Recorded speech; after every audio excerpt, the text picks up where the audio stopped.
A Rafael perguntou: o que vocês pensam hoje, com conhecimento de gente grande, sobre as alegações de ligar videogames com violência? Vou responder primeiro, tá? E aí eu vou tentar não ser muito sociólogo, apesar de que é a minha formação. Seguinte, eu penso que a nossa sociedade ela é violenta. Fazendo uma grande síntese, a nossa sociedade é violenta. E por que isso choca muito, Rafael? Por que isso é utilizado por alguns programas sensacionalistas? Não sei se vocês lembram do caso daquele garotinho que foi acusado de matar os pais, lá no Sul, que os dois pais eram policiais e tal, enfim, não vou entrar no mérito da questão. Mas, assim, aí teve um jornalista aí com a capa do Assassin's Creed, e aí ele fez uma tradução muito literal, assassins, né? Então, assassino, e ele com a capa do Assassin's Creed 3, que é um livro de história. Eu recomendo para os meus alunos. Joga aquele jogo na versão do Xbox, Xbox One e PS4 tem em português. Não sei se PS3 tinha, Eric? Não, em português não. Não. Inglês, que eu lembre não. Que eu lembro também não. Mas assim, pega a versão nova e leia os arquivos daquele jogo. São fidedignos. Eu li um livro chamado Enterre Meu Coração na Curva do Rio, que é um relato da invasão, que para mim é uma invasão, do europeu nas terras indígenas norte-americanas. É fiel. Então ele pega um jogo que para mim é um livro de história, né? E usa aquilo como pretensão, Rafael e demais colegas, para justificar uma violência que é inerente à nossa sociedade. Rapidinho, eu vou encerrar para não falar muito, porque não estou dando aula. A nossa sociedade ela passa uma aparência de que o brasileiro é bonzinho, que é um ser pacato, que a gente nunca fez guerra. Vocês ouviram essa história? O Brasil nunca se envolveu numa guerra. Mas nós vivemos uma guerra diária. Eu lembro que em 2013 morria mais gente no Rio de Janeiro no final de semana do que numa semana inteira na guerra do Afeganistão. Os dados atuais eu não tenho, eu não estudo mais isso, né? Mas enfim, só assim, eu acredito, Rafael, que essa associação entre jogos e violência é para não dizer que existe um erro na nossa sociedade e que nós temos que resolver, mas ninguém quer resolver, porque gera ibope, gera voto, gera medo, e o medo leva à obediência. Quem que lembra de Star Wars, né? O medo leva à obediência, tá? Você, Eduardo, o que você tem a comentar sobre isso? Eu não sei. Não sei, na verdade, porque eu joguei videogame desde muito novinha, né? A minha mãe gostava muito de videogame, então sempre estava jogando videogame com supervisão, obviamente, tanto que, né? Só que eu acho muito interessante porque hoje em dia, que hoje eu acho que os pais, não sei se não entendem muito ou não querem entender, meio que compra porque o filho pede, só que não supervisiona também a criança. Eu acho que a supervisão, a criança, ela não tem, às vezes, tem crianças que não têm o discernimento muito claro do certo e do errado, porque ela é criança, ela vai aprender. E num jogo, você tem que estar ali, né, ajudando a criança, observando o que ela está fazendo. Então, assim, acho que é uma faca, acho que para mim, de dois gumes, porque tem as empresas que querem vender, né, de videogame, jogos e consoles, e acho que nessas empresas falta um pouco aquilo do controle parental, para que deixe mais claro como funciona. Tipo, a Nintendo agora com o Nintendo Switch, ela fez vários comerciais para Portugal, Europa, de como funciona o controle parental do videogame. Eles fizeram propaganda do cartucho, que é pequeno, o cartucho é bem pequenininho, então o cartucho ele tem um gosto bem ruim para a criança se pôr na boca, não engolir. Então, assim, acho que isso precisa ser deixar mais claro, porque você vê criança muito pequena jogando GTA V, sendo que tem jogos que ela pode jogar, tipo Lego, por exemplo, Gente, eu tenho um priminho que ele tem 5 anos agora, ele vem na minha casa, ele joga Lego, eu tenho um monte de Lego para ele jogar, ele joga tranquilamente, porque ele consegue desenvolver habilidades, tipo coordenação motora, lógica, noção de espaço e ambiente, num jogo que ele não precisa exatamente matar ninguém, entendeu? Ele não tem exatamente uma violência explícita ali. Eu acho que a classificação indicativa de cada jogo, ela precisava ser mais seguida, porque aí esse tipo de coisa acontece, como você comentou do menino com a capa do Assassin's Creed na notícia. Aí os pais não entendem como funciona e vira essa generalização de violência, sendo que não sabe como funciona. Tem jogos violentos? Tem. Eu não estou falando que não tem. Realmente tem jogos com muita violência. Só que você tem que prestar atenção na idade, você tem que...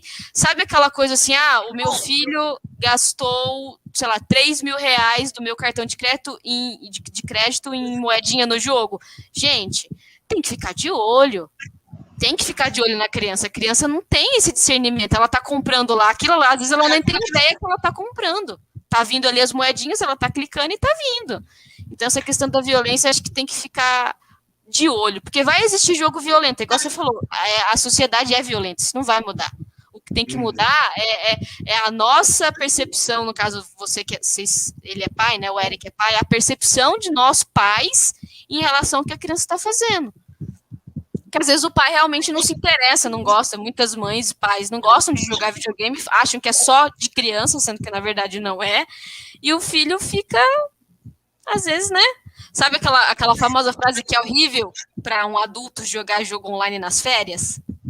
Em época de férias escolar? Por conta disso. É muito de criança. Eu sou mulher, por exemplo, já ouvi muita sacanagem de criança falando para mim. Muita.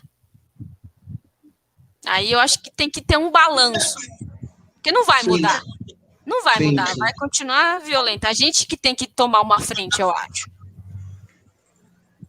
Inclusive, só antes de passar para o Eric, foi uma coisa que foi perguntada na primeira parte dessa live, falando de jogos, né?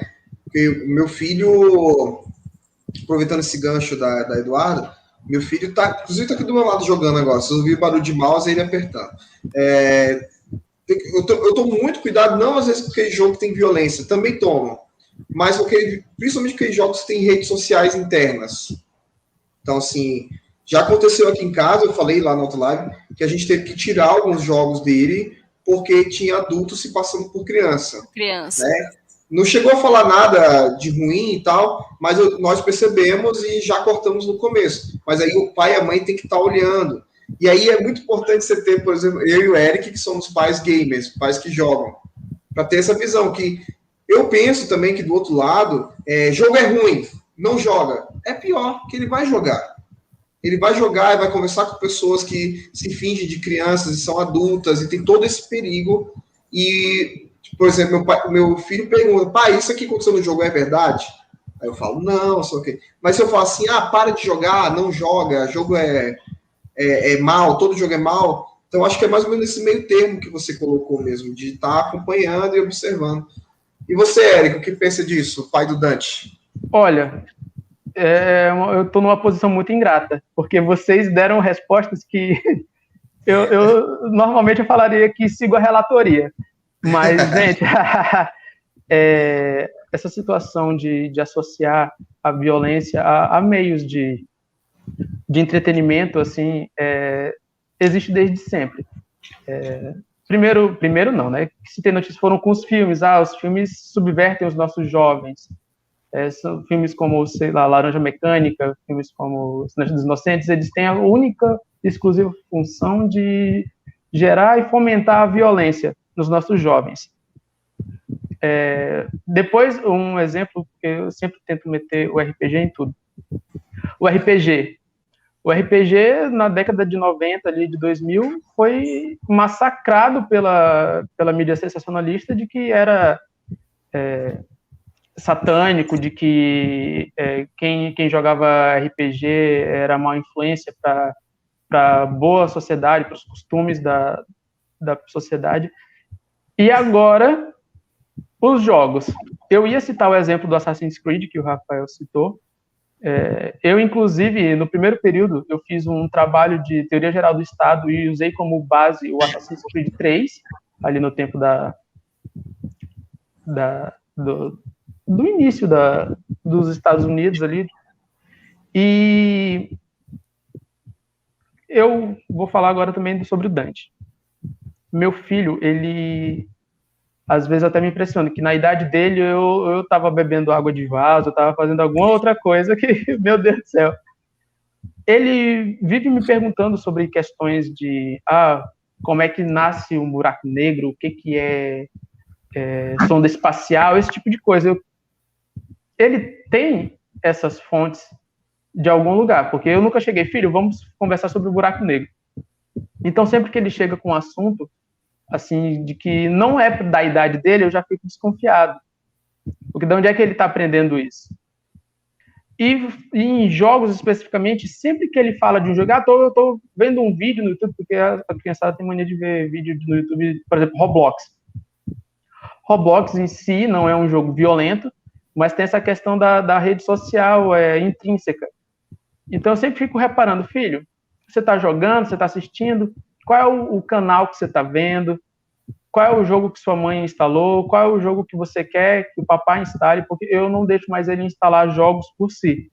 Eu primeiro faço a averiguada, que tipo de jogo, porque eu não fui controlado pelos meus pais em jogos violentos ou não. Eu era jogar videogame, me colocava na frente de uma televisão e ele tá relaxando, ele tá jogando. Joguinho de criança. Joguinho. E hoje em dia, os jogos, os gráficos, as histórias estão muito mais avançadas do que naquele tempo. E eu, por ser gamer, eu sempre olho, ver o que ele está fazendo. Porque como o Rafael deixou bem claro, a nossa sociedade é violenta. E se o jogo não é violento, alguém com alguma segunda intenção vai estar ali por trás, falando sobre, ou falando de violência com o seu filho. Então, eu acho que usar os jogos em si como fonte de violência é um bode expiatório. E você tem que prestar muita atenção no que seus filhos fazem. Você tem que prestar atenção, inclusive, no que você faz, porque você também não está imune a julgamentos, a pré-julgamentos e a situações assim. Então, eu sigo a relatoria dando o meu meio centavo aqui, que eu concordo com o que os dois falaram.